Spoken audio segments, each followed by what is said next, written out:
Our verse for the year this year speaks of a man who is sent home by Jesus to tell everybody what God has done for him. And many of us find that a really scary idea, that we should go and talk about Jesus. So let's come at it from a different way. What's been the best thing about the last couple of weeks for you?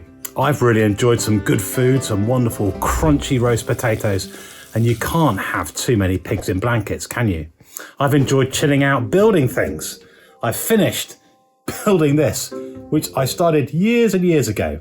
It's a really cool model of HMS Belfast. I was given some cool waterproof walking trousers and even some socks that say, beware of the dad jokes. And would you believe it? I got halfway through a crossword. So I've had some pretty cool things going on in the last couple of weeks. I bet you have too. So why do we find it so hard to talk about Jesus?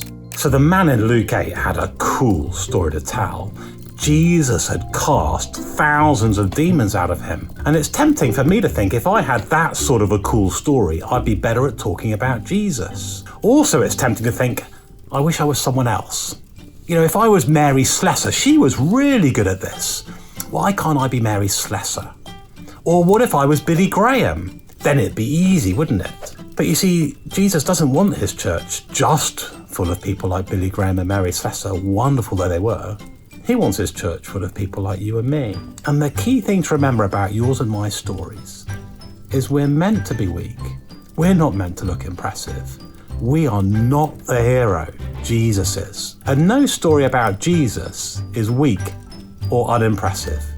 Far from it. I think of one person in our congregations who hadn't come for a few months, woke up one Sunday morning and their non-Christian spouse said to them, "You've been grumpy recently. You're much less grumpy when you go to church. Why don't you get up and go to church?" And they should tell that story. It's a good one. I think of someone else who came over Christmas and was telling me how wonderful a particular line from one of the carols was. That's their story for them to tell. I think of another person who's recently joined our fellowship, who's been bowled over by the community love and the welcome and the kindnesses they've received.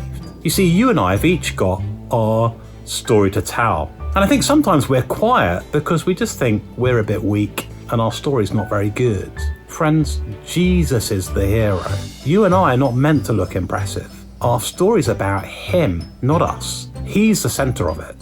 And no story with Jesus at the center can be weak or rubbish. Not at all. So why not think back, what's the best thing been in the last couple of weeks? Has it been the hat or the hardback? Has it been the bike or the budgerigar? And what's been the best thing about Jesus? You and I are commissioned to tell that story, you and me ourselves, in our own way, with him as the hero.